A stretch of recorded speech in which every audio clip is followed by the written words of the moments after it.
হানির মামলায় জামিন পেয়েছেন বঙ্গবীর কাদের সিদ্দিকী। সম্প্রতি এক অনুষ্ঠানে স্বরাষ্ট্রমন্ত্রী ড মহিউদ্দিন খান আলমগীরকে রাজাকার বলায় মুক্তিযোদ্ধা রুহুল আমিন মজুমদার নামে এক ব্যক্তির দায়ের করা মামলায় তাকে জামিন দেন নিম্ন আদালত।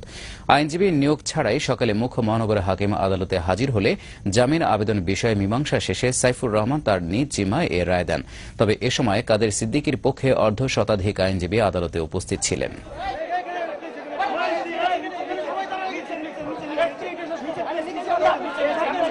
আমি আইনের প্রতি, আদালতের প্রতি সম্মান দেখিয়ে কোর্টে এসেছিলাম।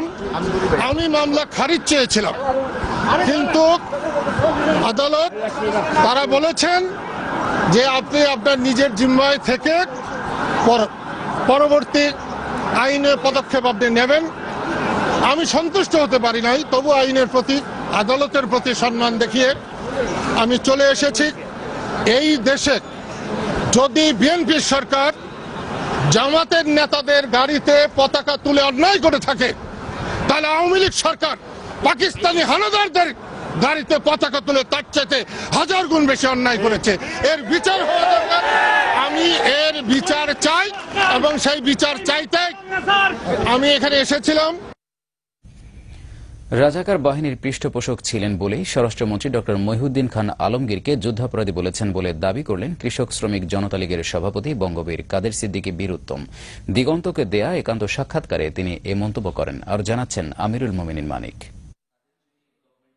বঙ্গবীর কাদের সিদ্দিকী বীরুত্তম বেশ কটি রাজনৈতিক অনুষ্ঠান, পত্রিকায় প্রকাশিত কলাম এবং টিভি টক শোতে স্বরাষ্ট্রমন্ত্রী ড মহিউদ্দিন খান আলমগীরকে যুদ্ধাপরাধী হিসেবে আখ্যায়িত করেন। প্রতিক্রিয়ায় তার বিরুদ্ধে মামলা হয় ঢাকার সিএমএম কোর্টে। সোমবার এক সাক্ষাৎকারে বঙ্গবীর কাদের সিদ্দিকী বলেন, মুক্তিযুদ্ধে ব্যক্তির অবস্থান বইয়ে লেখক শামসুল আরেফিন স্পষ্ট করে উল্লেখ করেছেন মহিউদ্দিন খান আলমগীর ৭১-এ কি ভূমিকা পালন করেছেন।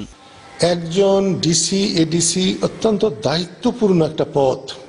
তিনি বাধার সৃষ্টি করবেন কেন? তিনি যুদ্ধ করেছেন, কিন্তু তাদেরকে তো আসামি করা হয়নি, তারাই বিচারক হয়ে বসে আছেন। এই মহিউদ্দিন খান আলমগীর আজকে যদি বিএনপি করতেন, তাহলে আমি এরকম একটা অভিযোগ আনার পরে তিনি কি মন্ত্রী থাকতেন? তিনি কি বাইরে থাকতেন? তিনি কারাগারে থাকতেন, 14 শিখের ভিতরে থাকতেন। সেহেতু আওয়ামী লীগে আছেন, সেই জন্য আজকে মন্ত্রী হয়ে আছেন। কাদের সিদ্দিকী বলেন, ডক্টর আকবর আলী খান এইচটি ইমাম যখন জীবনের ঝুঁকি নিয়ে মুজিবনগর সরকারে যোগ দিয়েছিলেন, তখন বর্তমান স্বরাষ্ট্রমন্ত্রী মুক্তিযোদ্ধাদের বিরুদ্ধে রাজাকারদের লেলিয়ে দেন। বাংলাদেশের পক্ষে কাজ করে আসাদুজ্জামান আজকে রাস্তায় মারা ফিরেন, আর পাকিস্তানের তখন এডিসি থেকে আজকে মন্ত্রী হয়ে যান।